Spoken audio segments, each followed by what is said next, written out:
Hi friends, welcome to Keerai recipes. இன்னைக்கு அரைக்கீரை கூட்டு பண்ண போறேன். ஈஸியானதா வாங்க எப்படி செய்யலாம்னு பார்க்கலாம். அரைக்கீரை கட் பண்ணி வச்சிருக்கேன். தாளிக்கிறதுக்கு வெங்காயம், கடுகு, வரமிளகாய், தேங்காய் லாஸ்ட்ல ஆட் பண்ணுவேன். அதுக்கு வச்சிருக்கேன். கீரையை நல்லா வாஷ் பண்ணிட்டு ஒரு கடாயில வேக வச்சு எடுத்துக்கலாம். பாசிப்பருப்பு வேக வச்சு வச்சிருக்கேன். அதையும் இதுல ஆட் பண்ணுவோம். இப்போ வேக வச்ச பாசிப்பருப்போட வாஷ் பண்ணி வச்சிருக்க கீரையை ஆட் பண்ண போறேன்.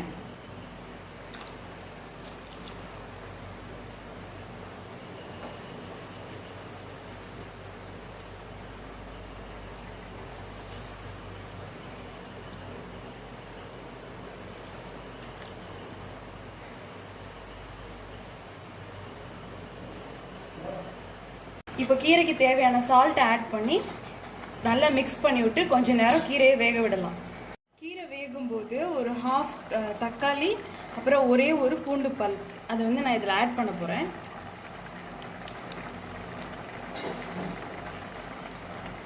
கொஞ்சம் டேஸ்ட் நல்லாயிருக்கும் கூட்டுக்கு.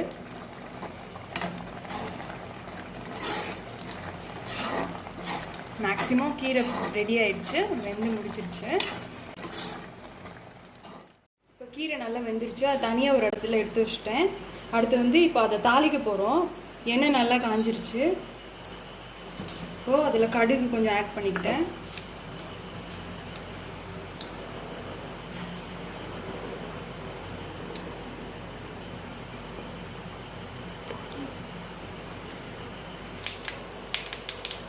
கடுகு இப்போ தாளிஞ்சிருச்சு. இப்போ நம்ம வரமிளகா ஆட் பண்ண போகிறோம்.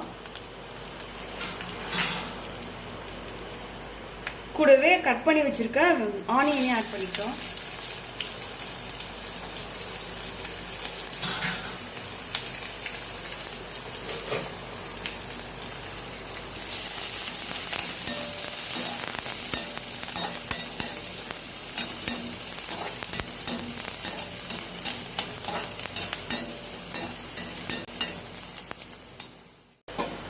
இப்போ வெங்காயம் நல்லா வதங்கிருச்சு. இப்போ நம்ம அந்த கீரையை ஆட் பண்ண போகிறோம்.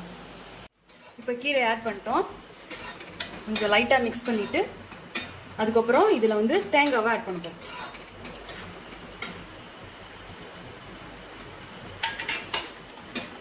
தேங்காவை ஆட் பண்ணியாச்சு.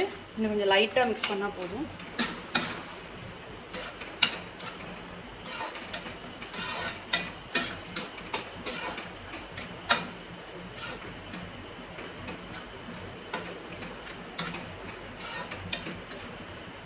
இப்போ கீரை ரெடி ஆயிடுச்சு.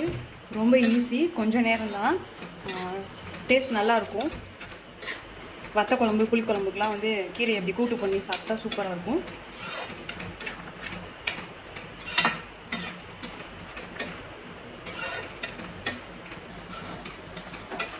இப்போ கீரை ரெடி ஆயிடுச்சு. இதை ஒரு பவுலில் நம்ம மாற்றி வச்சுக்கலாம்.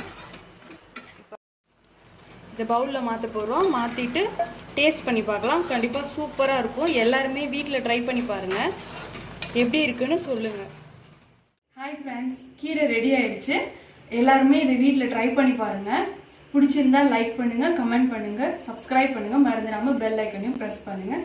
தேங்க்ஸ் ஃபார் வாட்சிங்.